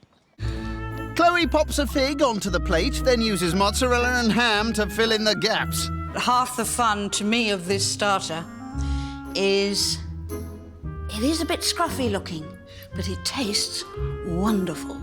I would imagine she's going to do a sauce for that. I would hope so, because obviously most of that there you can probably buy in a shop. Fear not, she's making her own dressing from scratch. Absolutely nothing will go wrong with my starter. Oh, excuse me a second. Hello? Is that Fate? Yes, one of our contestants just tempted you. All right then, see you soon. Bye now. Chloe adds olive oil and honey to lemon juice. This is one of the recipes that is supposed to be measured. Ah, that'll be Fate now. You're just in time. Failure. Take 2. Chloe adds more seasoning, skewers another lemon, mixes, and... Getting somewhere. That'll have to do. She'll drizzle her vaguely better dressing over her 4 ingredients just before serving. Next up, dessert. Happily Lemon After, a classic English lemon syllabub with sweet biscuits. So I think, like most stories, they might have a great title, but when you open them up, there's not much to them. I haven't had that since I was a child. I think is it rice-based syllabub? I can't really remember. Clearly, because it's mainly cream and sugar. Classic English lemon. Oh, I hate lemon. Bad luck, Sheree. Chloe's adding the zest and juice of lemons, but how many? 1 lemon or 2? I'd say 1.5. Well, you are naturally very sour, but I don't know about your guest. So maybe 1.5? Such a copycat. She adds the rest of the lemon juice and a couple of glugs of sherry. A syllabub is a lemon pudding. It's quite... Can I use the word loose? If you like. To achieve the perfect loose texture, Chloe whisks vigorously. I'm getting this fantastic aroma of sherry. Impressive as she's 4 miles away. Yep. Oh! Whoopsie. And the loose mousse goes into chill. So the food is done. I'm committed. It's time for me to go and fling on the bling. While the bling gets flinged, her guests ponder the dress code. Dress for a fairy tale feast. Well, that gives a lot of opportunities for a princess like me. The pressure's on me tonight to really raise my game with regards to fancy dress, and I really plan to bring it. Any last thoughts from Koshka? Suit yourself. Let the fantasy begin. Cannot wait. I wish I were a princess. First in is Princess Holly. Your Majesty! Oh, I think I'm more of a princess. I haven't quite got to Your Majesty yet. You look fabulous. Thank you. Is it comfortable? I'll let you know in about an hour's time. Which witch is the witch to beat? It's Sheree. There she is! Hello! You look incredible! Oh my God, you're sparkled up. I'm so glad that I didn't do a princess now. Like, I don't think I would have beaten that. I really don't. I'm a real princess. No, you're not. Here comes Dan, also not a real pirate. Oh, my goodness. Ahoy, mateys! Ahoy, buxom wench! Excuse me? You're going to keep that voice up all night. Arl, madam! Button down the hatches! Shiver me timbers! Yeah, we get it. Consider yourself at home. Last of the fairy tale is Mike, a.k.a. the Artful Dodger. Shiver me timbers! Agent Green, Dragon Whisperer, at your service. Oh, well, that's good to hear. You look absolutely outstanding. Mike, I am so weirdly proud of you. Even with those shorts. Coming up, strange stories. And there were 6 soldiers with pistols, and one of them had a blunderbuss. The story. And mystical musings. I would be one of the highly dangerous older female dragons. Sounds like my type of girl. No elves, no goblins, no orcs. None of those are for me, really. It's night 2 of the competition in Gloucestershire, where storyteller Chloe is hoping her fairy tale feast will slay the competition and grab her the grand. Please enjoy the rest of your drink, and you will be called to table shortly. In the kitchen, the salad is starters going swimmingly. Damn, I drowned that one. Never mind. You can be more careful with the next one. So I'll drown them all. Might as well. Time to start the first chapter. Here it is, a soggy fig and ham salad with an equally soggy meat-free version for Sheree. I hope you enjoy it. Please, tuck in.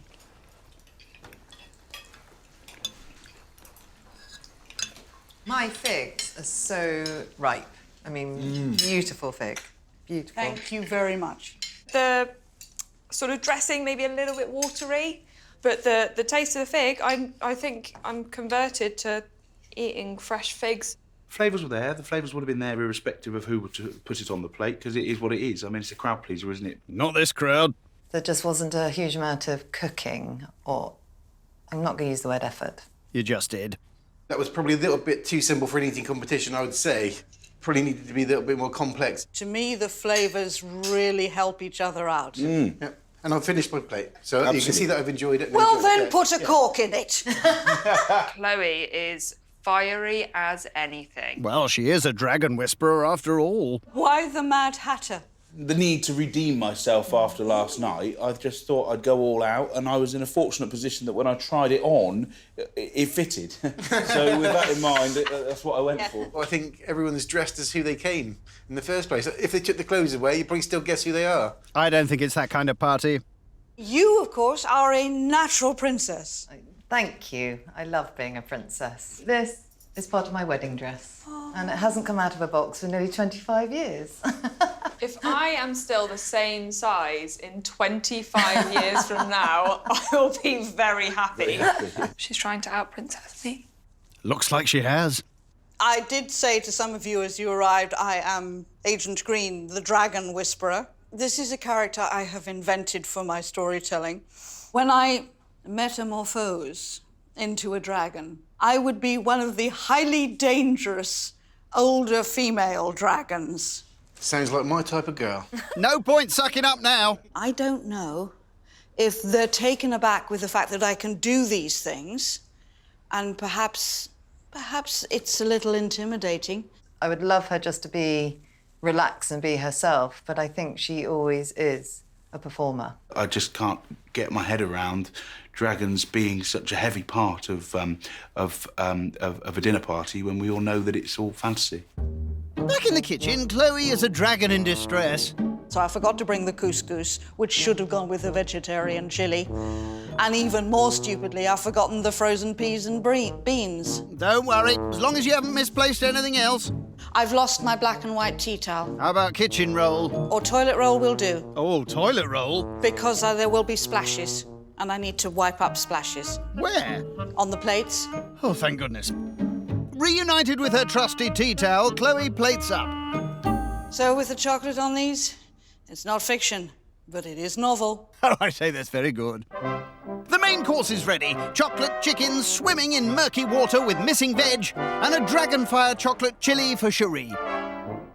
Because I basically forgot to bring the couscous from home, I've given you a plain German bread as a mopping up operation. Thank you. I seem to be missing my vegetables. I'm pretty certain there were vegetables on the menu. Spice-wise, I think my yoghurt and cucumber will definitely be gone. But is it balancing it out all right? Not quite. Nearly, very nearly. So I wasn't necessarily that disappointed initially when the couscous wasn't there, but then I was disappointed that I got some weird... I don't even know what that was. I didn't get the chocolate, only because I don't eat chicken skin. Oh, la-di-da. So it looked great, but didn't taste of very much. If I was going to say anything, probably the sauce is probably a little bit watery. I think what people are a bit scared to say, and I think it's a little bit bland. The thing I like about Dan is he very often says what everybody else is thinking, and I think that's quite a good trait. I feel like I could probably say a little bit more, maybe. I think you've said plenty. Yeah. I think he needs to rein it in a little bit, considering it's night 2. Like, I'm dreading getting to Friday. Well, actually, I'm probably holding myself back a bit, to be honest with you. I already had one claw out tonight when I shut him down. A few more claws may have to appear before the end of the week. What would be at the top of your bucket list? Getting over to Vegas, throw in a heap of cash that you are very aware you're going to lose, and just have a great time. I've always wanted to go to the Grand Canyon, and then maybe pop into Vegas on the way. I'll see you in Vegas then. I'd like to think that Sheree and I would be friends after. I'd like to think we'd all be friends, but it doesn't really work out like that. I used to go live-action role-play gaming out in the woods in Devon. I used to do LARP. Yeah, exactly. LARPing, live-action role-play gaming, is get into costume, get into character, and go out in 2 teams. There's the team of players, and there's the team of monsters. We found out a huge amount about Chloe tonight, and what I noticed is that we haven't really found out much about anybody else. As a host, I think it's quite important that you need to keep it going, and I think that she's perhaps struggled a little bit with that, and that really surprises me with her. You've got something to do. You're there with a purpose, so you're not just sort of floating around with a cutlass. Anyone else game for a LARP? Did you just say that? Yes. I am not game for a LARP. No. Suit yourself. Mike? No elves, no goblins, no orcs. None of those are for me, really. Fun sponge! Time to liven this party up. Story style. What a cloak! Solid sleeve effort there. So, ladies and gentlemen, if you are sitting comfortably, I would like to tell you a story. Oh, yes, please. When he heard horses' hooves, when he heard carriage wheels turning, he'd load and cock his flintlock pistol, and at just the right moment he'd spur his horse down onto the track. Stand and deliver! What she keep shouting? Stand and deliver! That's the one. Stand and deliver! Very loudly. The covers across the top of the coach were flung back, and there were 6 soldiers with pistols, and one of them had a blunderbuss. Normally things like that make my toes curl, and it didn't, so I really enjoyed it. The last that anyone saw of Tom Long, he was being dragged along the ground into the mists and darkness. I thought they really enjoyed the story. Sheree? The story. Come on, Dan. Trying to do some active listening, but it was quite hard not to think about other things. Mike? It would have been great to have something a bit more interactive for everybody else to be involved in. Never mind. Let's get involved in dessert. This will be a very happy ending to my dinner party. It's been a while. I'll have that spare one. That one we don't need. Oh, come on. This looks pretty. Pretty shop bought. Et voila. Pretty pud prepared. It's lemon syllabub. Enjoy. I think it's really fresh on the palate. Really, really nice. Thank you. Thank you. It's as light as a feather.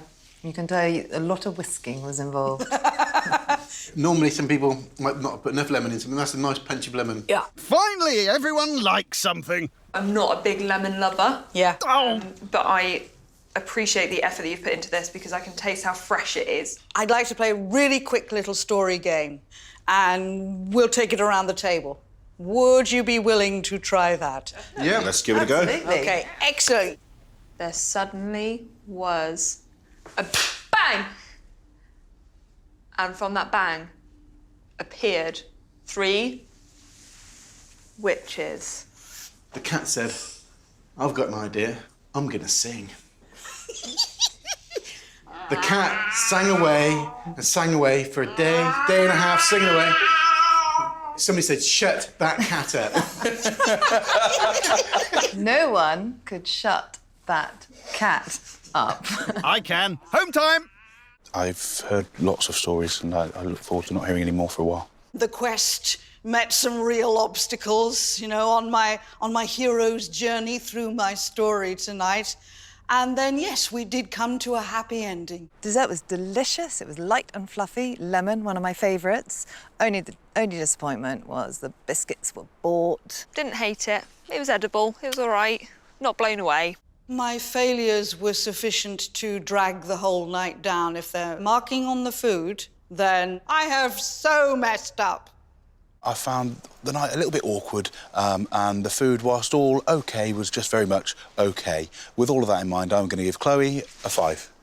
Tonight, I'm giving Chloe a 5. The food was a little bit lacklustre, possibly saved by dessert, but I'm going to be giving Chloe a 5.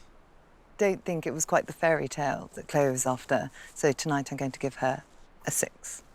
It's a not-so-happy ending for Chloe's fairy tale feast as she scored 21 out of 40, meaning Sheree is still in the lead. That was a bit weird, wasn't it? On today's show, goofy guesswork. I am very intrigued by how old you are. It's dodgy territory if you're going to second-guess somebody's age and you get it wrong. Horsey hilarity. Riders ready! Ready! You missed the jump! Nay. And gluttonous grub. This is too much cream for me. Curse me tomorrow, just not now. As 5 culinary characters go toe-to-toe for a ton of tenors. Fake hair, sloshing, and a lot of, like, this sort of stuff.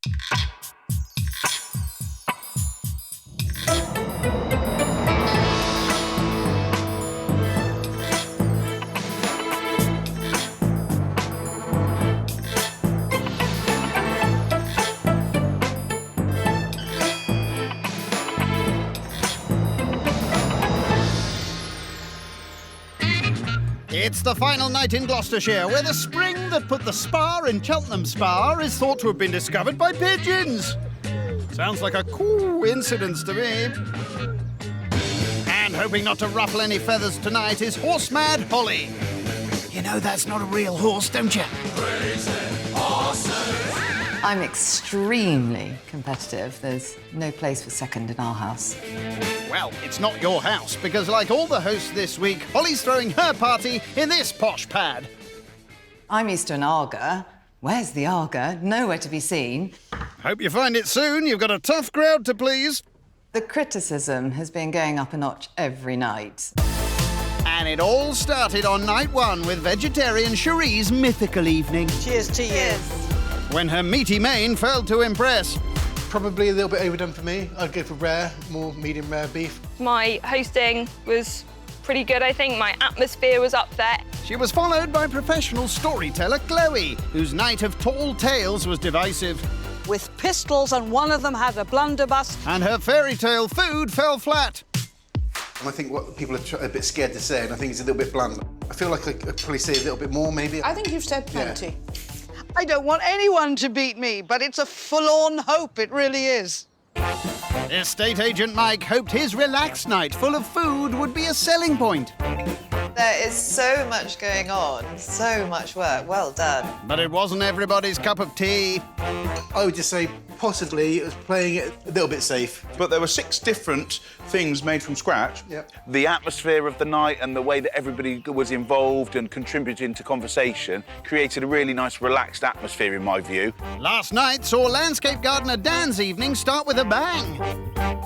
You are so rude and obnoxious. Within the 30 seconds of me turning up, Dan already managed to offend me. And his critical comments caught up with him. So the bread is homemade, but I use a machine to knead it for me. Because I've tried it both by hand and machine. There's not a lot in it, so why waste your time? I've got to disagree on that one. Perhaps creating that anticipation for everybody else in terms of talking up his own food and talking down everybody else's, perhaps set himself up for a bit of a fall. I can't guarantee I've won. I had a good night. That's all that matters. Ooh, I'm afraid it isn't. Dan's in the middle of the pack with Mike out in front on 29 points. So Holly's the only one who can challenge his lead. And she's off. The starter is a chicken liver parfait with red onion chutney. I think liver's a really good ingredient that people don't use a lot, so, yeah. To me, that is not wildly exciting. I suspect it is difficult to make. Not when you've got a state-of-the-art robot assistant to help you. It chops, it mixes, it ferments, it probably even does your taxes. So what will it do to a whole block of butter? No, it's just melted it. And Holly has to strain it all by herself. Chicken livers can divide people, but once they're made into a parfait, it's delicious and smooth. I haven't got a problem with chicken livers in the pate. It's all right, isn't it? It's a deep, strong flavour. It's very good. It's not a nice feeling. Imagine how the chickens feel. Into the gadget goes garlic, shallots, and another half block of butter. The butter makes this dish very rich and delicious. Chopping. It's being blooming noisy is what it is. In with the livers. There's no Chianti, but there is Port and Madeira. Then the robot assistant works its magic. I have blended chicken livers. I'd see a doctor about that. Holly adds gloopy cream to her sloppy livers and prepares for takeoff. It does sound like an airplane taking off, doesn't it? Chunks away! Oh, brace yourself, Sheree. It's more powerful than you think. It's not an attractive look at this stage, is it? That is an understatement. This better taste better than it looks, which I know it does. The brown mush is slopped into ramekins and topped off with clarified butter. It looks delightful. On to Sheree's veggie starter of sun-dried tomato tartare. Isn't it where you, like, slice it really thin? Like beef tartare. It is. You slice it. Most normal people would, but Holly adds sun-dried tomatoes to Mr. Robot. I'm just weighing my dill pickle. Oh! Oh, what a slippery pickle. Got it. I don't want to over-pickle. Or under-pickle, can you imagine? Heaven forbid. The robot gobbles the remaining ingredients, chews them up, then spits them out. Sun-dried tomato tartare. Ta-ta, then! Ta-ta! She'll serve with some homemade chutney tonight. Time for the main. Beef stroganoff with dauphinoise potatoes and veg. It's not very adventurous as far as I'm concerned. But what if I told you this time she has to use a cooker? I mean, there's no on or off button. Cooker conquered, the beef is brown. This is a bit boring now, sorry. More interesting than watching your robot do all the cooking. That's the beef done. Crumbs, you must be shattered. For the sauce, she bungs her ingredients into a pan and tops off with lots more cream. I'm worried about my stroganoff sauce. It mustn't go over. Oh, mustn't it? Sheree's getting a mushroom version. If Sheree does it all from scratch, it can be quite flavourful. Robo Chef gets to work on the veggie main with some instruction from Holly. Cook. Yes, master. For me, a classic dauphinoise potatoes is a nice semi-firm sort of potato in there. You can distinguish it. The spuds are peeled, chopped and go into a pot. You'll never use in the hob again. Okay. Thought not. Stroganoff and dauphinoise are, you know, can be a bit sickly.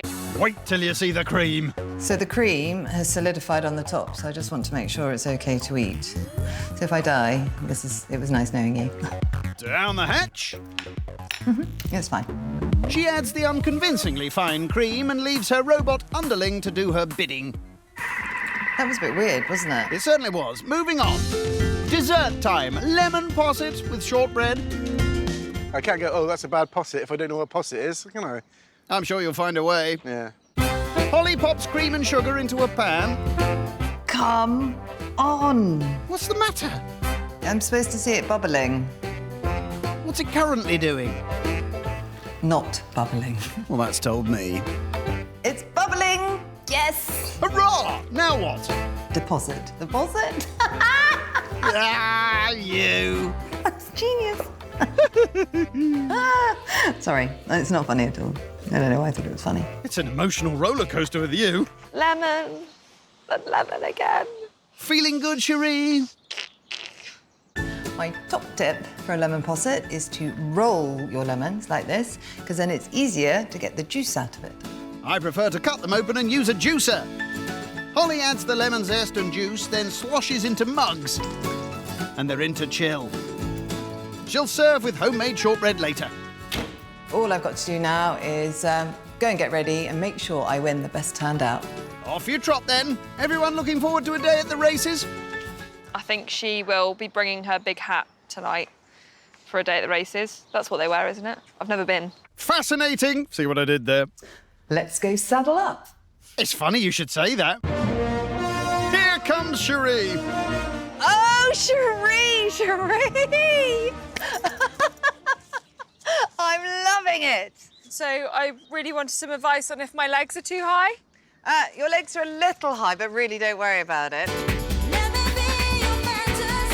Next in, feet firmly on the ground, it's Chloe. Oh, the glamour. Look at you, Chloe. We've decided that perhaps my legs are a little up, but, you know, I'm very flexible. My giddy aunt. More like giddy up. Here's current front-runner Mike. Wow. Instead of Mike today. Now that is Luke, a you look three-piece dapper. suit. Thank you very much indeed. I wonder what Dan's going to come as. That's going to be really exciting, isn't it? Is exciting the right word? Give him a chance. He's not here yet. He might come suited and booted. He might come as a horse. Or he might come as Dick Van Dyke. Oh, look Dad, at you. a modern-day dandy. Pirate, Kate. Grab yourself a drink. The night is young, my dear. Yes. But you are not. I almost want to go ding ding round one. Now stop. Not just me and you, Chloe, is it? Yeah. I hope not. I'm watching you. You're on the radar, my dear. Yeah, I know I am. Picked a new target. This should be interesting. Coming up, supper squabbles. She just likes mooning. Like, what is actually going on, Dad? Because I'm getting a lot of hostility. Well, that's possibly why people misunderstand me. People think I'm a little bit brash and rude. Do you know what they're on about? And who will walk away with the Wonga? In fifth place. It's the final night in Gloucestershire, where tonight's host Holly is hoping to pip her guests to the post with her equestrian evening and win the £1,000 prize. In the kitchen, Holly attempts to improve on the world's greatest invention by re-slicing sliced bread. I don't know how this is going to go. No, so pleased. And it's good to go. Chicken liver parfait with red onion chutney and a stack of mushed tomatoes for Sheree. I'll wait to hear what you think. Thank you. Thank you.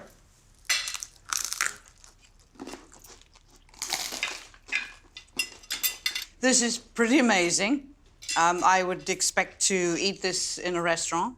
It was beautifully produced, but it was extremely rich. That it is a typical starter that I would tend to choose if I were to go out for dinner. It hasn't fallen short as to if we were out for dinner. Pate tastes nice, mellow. I like it. The red onion chutney and the parfait, they mixed well. Was a good balance. She got that right. It went down really well. Even Dan liked it. I mean, who would have thought it? Am I right in thinking there's some kind of either gherkin or vinegary sort There's of... a dill cucumber in there. Perhaps a little bit too much of that because it's quite vinegary. Here she goes again. I'm just joking. No, you're not. I think ding ding round 2 now. He's picked a new target, that's what it is. He's got bored of winding Chloe up and now he's hitting on me instead. Oh, let's hope not. From the start of the evening, we knew this was coming, didn't we? It was going to be some fun. I am very intrigued by how old you are. You say how young you are. Yeah, no. Oh, God, you're brilliant. Surprisingly tactful. How old do you think I am? I'm going for 52. Maybe not. I'm going for 44. See, look at the difference between you two. Look at this. He likes making friends. So Mike's played it safe all week. He hasn't really stuck his neck out too far. It's dodgy territory if you're going to second-guess somebody's age and you get it wrong. The tales you've been telling and what you've been open about to share with us, I think 50. I'm 48. No! What is it? I told Holly that I thought she was 50. She said 48. Yeah, not ideal. Yes, I'm old enough to be her mother, but she didn't need to draw attention to it. It's fine. Everybody knows now. It's okay. I'm okay with it. Are you, though? She just likes moaning, not guessing. Like, what is actually going on, Dad? Because I can't figure it out. I think you're having fun. I'm getting a lot of hostility. Well, that's possibly why people misunderstand me. Well, I understand them. And I understand it's time for the main. I'm really nervous. About putting veg on a plate? Yes. Conquering her fears, Holly dishes up. This is my odds-on favourite. And the main's ready. Creamy beef with creamy potatoes and creamy mushrooms for Sheree. Basically, there's loads of cream. See you on the other side. Good luck.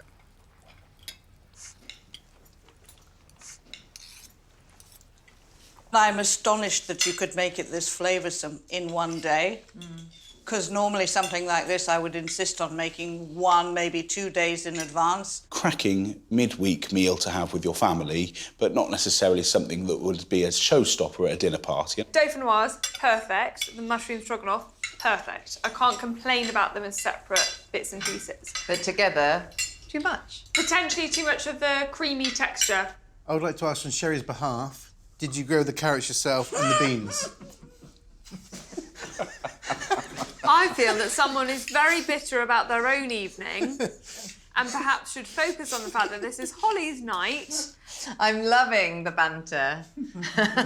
But it's a little bit now one-sided. Yeah, thank you. I think Dan took more an opportunity tonight to get his own back on last night's criticism rather than actually give any fair criticism himself to tonight's food. This is not his night. This is not his time to try and ruin an evening. You know, he did that last night on his own night. There's something with the potato that tastes a little bit more potatoey. I don't know if you know what I mean. Yeah, I think the sauce is bang on, I think, to be honest with you. Sorry, the potato tastes potatoey. That's your comment. What was going on in Dan's head when he was talking about the potatoes being too potatoey? I thought actually he said the potatoes... Go on. He was... Yes? It was really confusing. Have you finished yours, Dad? Yeah. Do you think it might be a good idea if you put your knife and fork together? Do you think that's relevant? Absolutely. Oh, Lordy. I actually felt at one point like Mike stood up for me quite well tonight against Dan, and that felt great. From what I can work out, people think I'm a little bit brash and rude. Do you know what they're on about, do you? Don't bring me into it. Let's change the subject. So I was catfished. I didn't even know what that was until it happened to me. I went on dates and I arrived and there was someone definitely 30 to 40 years older than their picture. Were they 80 odd? No, not quite, but close. Tell me about your very first date. Probably at the youth club when we were at school, probably. Brilliant. I think it was after the end of the junior mosh pit, I think it was, because we used to have them to Nelly the Elephant in those days.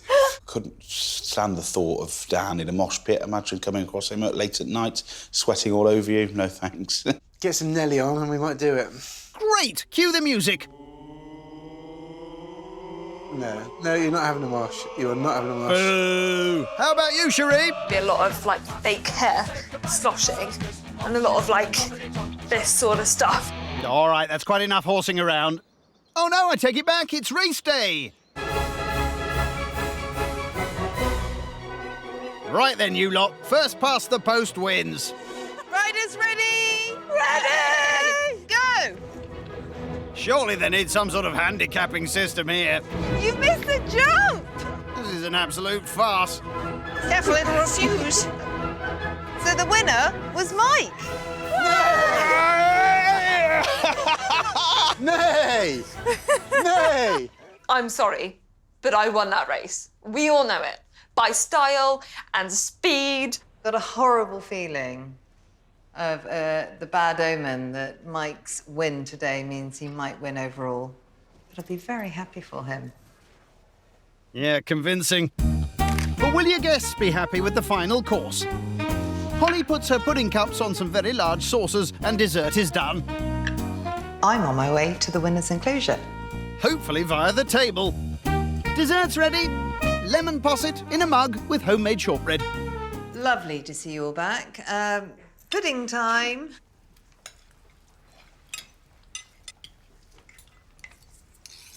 This is too much cream for me. Yes. I may be cursing you tomorrow. I'm so sorry. Curse me tomorrow, just not now. I think the consistency is beautifully smooth. Really, really lovely. Really nice. Thank you. Are you eating it or wearing it? They're both right now. Dessert was all right. I felt like it was lemony, but fresh lemon, which is the kind of lemon that I like. As it's the last night, talk turns to first impressions. Dan, you're a good lad. Sometimes you have some emotional clumsiness. I think some of your negative statements, you're not quite aware of the effect that might have on other people. I think Chloe saying I've got emotional clumsiness is that she just didn't like what I had to say to her. Is that me or is that her? I'm staying out of it. I hope that you realise how much I actually quite liked you when we first started this experience. And then out of nowhere, you changed your target and here I am. But I think a lot of that is also because we are actually somewhere deep down very similar people. He's just not very aware of perhaps the comments that he makes, how that might make someone feel. The first night I thought you were like a mystical, elegant, elven type, but now I know you're a battle axe. Dan, I take that as a compliment, so thank you very much. OK, you two, ding ding, round 3. She's been like hacking away at me, hasn't she, all week, so I feel like, yeah, battle axe is definitely sort of a good description. Cheers. Cheers. Let's find out who's won. Who is going to win? Not me. I think it's going to be between Sheree and Holly. I think it's going to be quite tight. It's been the best night of the week so far for me. So far, it's the final evening. It is the last one. I would give myself an 8.5. Oh, go on, what do you really think? OK, that. I'll give myself a 9. Blimey. Holly needs to score 30 or more to beat current leader Mike. Holly's food was good tonight, however, I do feel she played it a bit safe. With that in mind, I'm going to score Holly a 7. I enjoyed the food, but I think it just lacked a bit of the wow factor, so I'm going to give Holly a 7. Tonight, I'm giving Holly a 7. Tonight, I'm giving Holly... Whoa there! Let's find out the scores together.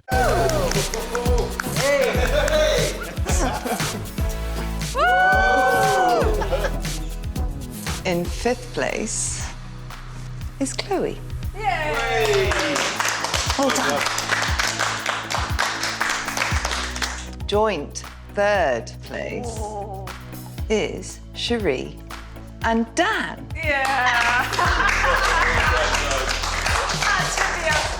Okay, Mike. Yeah. It's you and me. Oh, exciting. I felt a bit sick. In joint first place. I love it. You and me, babe. Amazing. Well done. Yeah, well done. Oh, I'm so excited. Chloe gave Holly an 8, giving her a score of 29. Happy? Beyond happy. This is brilliant. I love it, I love it, love it. Cheers! Holly was a much more deserved winner than me, to be honest. So for me, I'm absolutely over the moon that we get to share the prize. Really, really pleased. I am very pleased for the winners. I thought they genuinely deserved that, and I'm glad it was split between those two. I've had the best week possible. I'm really happy that the winners were Holly and Mike. I'm more happy the fact that Dan didn't win. Did I enjoy their food? Yes, I did enjoy their food. But did I think it was probably as complicated or tricky or technical? No. Can I go and squeal over there now? Sure. So excited.